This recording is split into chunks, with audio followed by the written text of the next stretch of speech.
February 10th, 2007. I was 21 years old and getting married. It was a fairy tale wedding.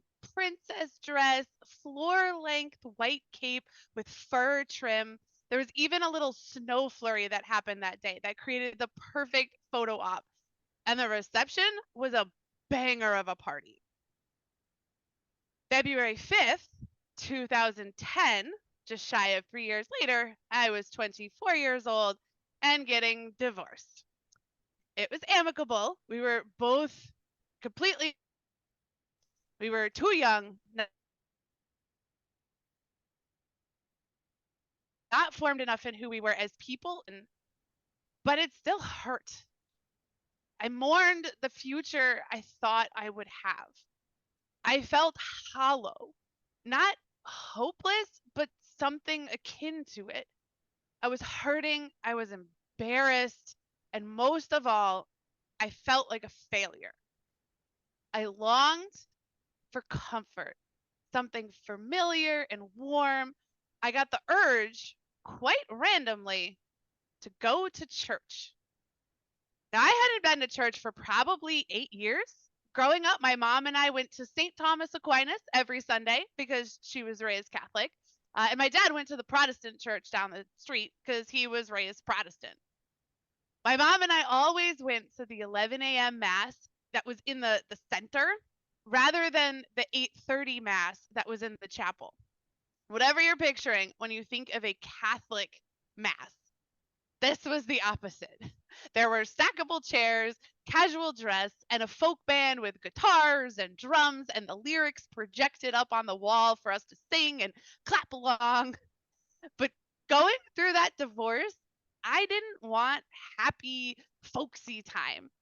I wanted to feel immersed, held, protected by something greater than me. I wanted to break the pattern of my depression. So I decided to do something that I never do unless under extreme duress. I decided to wake up early. I decided that Sunday that I would get up early on my one day off and go to the formal traditional mass in the chapel of St. Thomas Aquinas. And I gotta say, it was great. Everything I was hoping it would be at first. I don't know how many of you are Catholic, but if I remember correctly, the gospel readings, the main thematic reading done by the priest that serves as the foundation for the sermon, those readings are on a 4-year cycle, 4-year rotation. Lots of readings. Picture it. I sat there alone in the pew, seeking comfort, the warm hug of nostalgia, a balm for the pain of my divorce. My divorce. The priest begins the gospel reading, and I kid you not, it's the one about how if you get divorced, you're going to hell. I'm paraphrasing a little bit. The Bible reading isn't that harsh, but the priest's sermon drove home how he felt about it. I sat there, mouth agape, trying not to laugh, cry.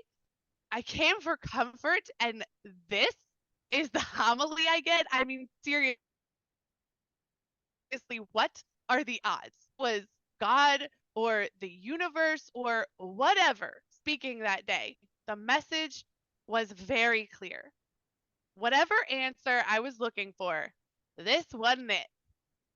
Sitting in my childhood church with the parents of my high school bully across the way, hey, my past was not going to help me.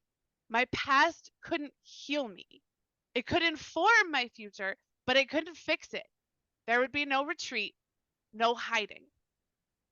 If I wanted to heal, it was going to have to come from inside of me. The only way out was through, and it was a journey I needed to brave alone by looking forward, not back.